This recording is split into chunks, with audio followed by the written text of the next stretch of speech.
Some very exciting news coming in last night from the CDC. This is breaking, and we have to talk about this.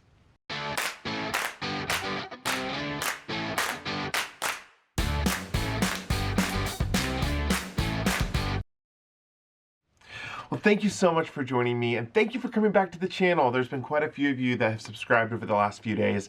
If you like cruising as much as we do, please hit that subscribe button and ring that bell icon, because it's moments like this that we have all been waiting for as cruising resumes to find out information. And that's what we're here doing. We're here bringing you information as it breaks, as we learn about it, and as the world watches what happens between the CDC and the cruise lines.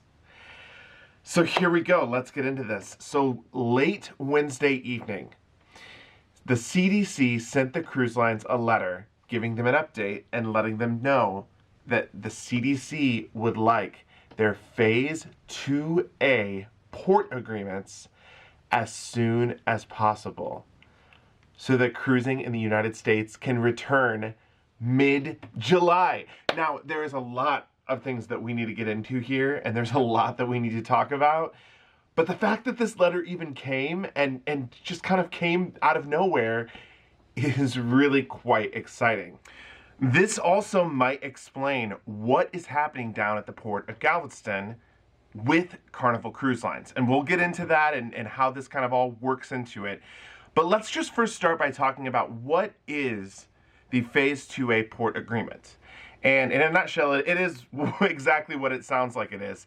It's basically an agreement between the U.S. ports and the cruise lines to make sure that what is happening is completely safe and could mitigate an outbreak. Now, this is very interesting because a port can have a contract or an agreement with more than one cruise line, but it has to be a completely separate agreement. And these agreements have to include the total number of ships that the cruise lines will be embarking and disembarking at these ports, with the total number of passengers that will be sailing on board. The purpose of this is to make sure that the environment is fully safe to mitigate any type of outbreak.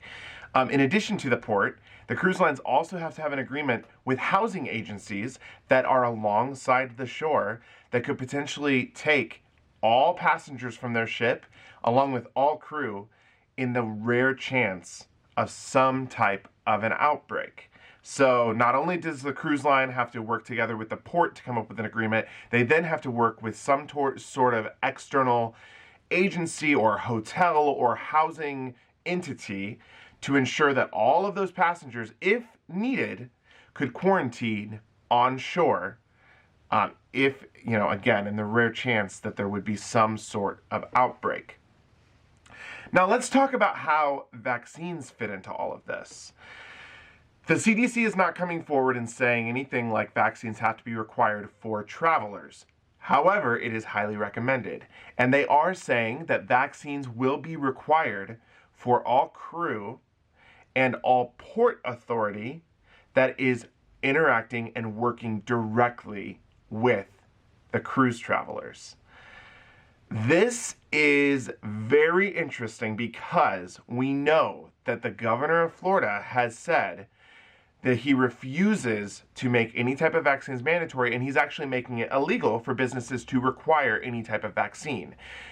This means that this could stop Florida from being able to cruise this summer, because the agents at the port authority employees that are working directly with passengers getting aboard and going off of those ships are going to be Florida inhabitants, people from the state of Florida.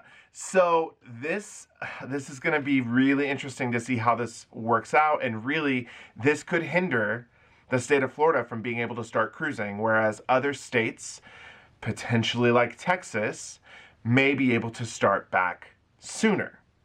Now, the cruise lines also have to submit a plan if for some reason they're not going to make it mandatory for passengers to have a vaccine. They have to submit a plan, a safety plan essentially, to prove that they can allow unvaccinated passengers on their ship in a safe manner.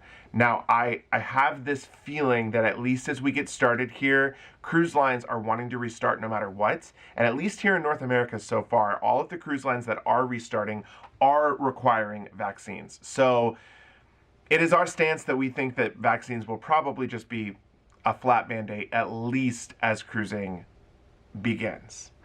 Now let's talk about how Carnival and the Port of Galveston all works with this. The cruise lines obviously have to work very, very closely with the ports in order to come to an agreement in terms of how they're going to do this safely and how they're going to work with the ports to make the CDC happy. The fact that Carnival Cruise Lines has 2 ships there, the crew are all getting vaccinated, and they are getting the ships ready and saying, we're going to sit here until we can cruise, might tell us that Carnival Cruise Line is only going to operate out of the Port of Galveston for the first few months when cruising comes back. Now, Carnival can go to the Port of Miami, to Port Everglades, and also create agreements, because remember, multiple different cruise lines can have multiple different agreements. However, each agreement has to be a separate one, and these agreements are more than likely going to take a lot of work, both on the side of the cruise lines and on the side of the port.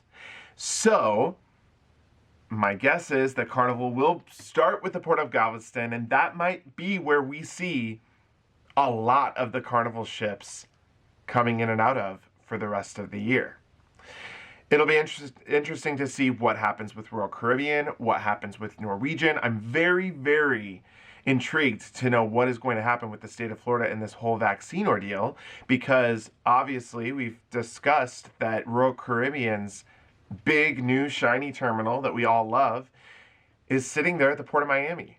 So I am sure that if I was Royal Caribbean, I would want to be making sure that we could be sailing out of that port, especially given the speed in which they turn things around therein. You know, I think that the big point of all of this is that the CDC does not want to see large groups of people be indoors in one place at one time. Royal Caribbean's terminal really does eliminate that, because they funnel people through there so quickly, and they're able to get people checked in through every checkpoint that they have to get through in order to get on the ship. So that is the big update, all about this letter that came from the CDC on Wednesday night. This is huge. This is what we have been waiting for, and this is what the cruise lines have been waiting for. The cruise lines have been sitting by as the CDC has been silent for the past several weeks with absolutely no movement. So we will have to see what happens. Please hit that subscribe button, as we're going to sit back and watch this all unfold. We're going to bring you the latest breaking news as we learn about it. But as of right now, it looks like cruising might be coming back to the U.S. this summer. Thanks again for joining me. I hope you all have a great rest of your day. And if you have any questions for us, leave them in the comments. Or if you have any thoughts, if there's anything that I missed in terms of this port agreement, please. This comment section is open for discussion. We are also on Instagram. You can find us on Facebook. Connect with us. We want to be your friend. And again, if you can hit that subscribe button and ring that bell icon, we will be here as the news breaks over the coming days and weeks. Have a great rest of your day.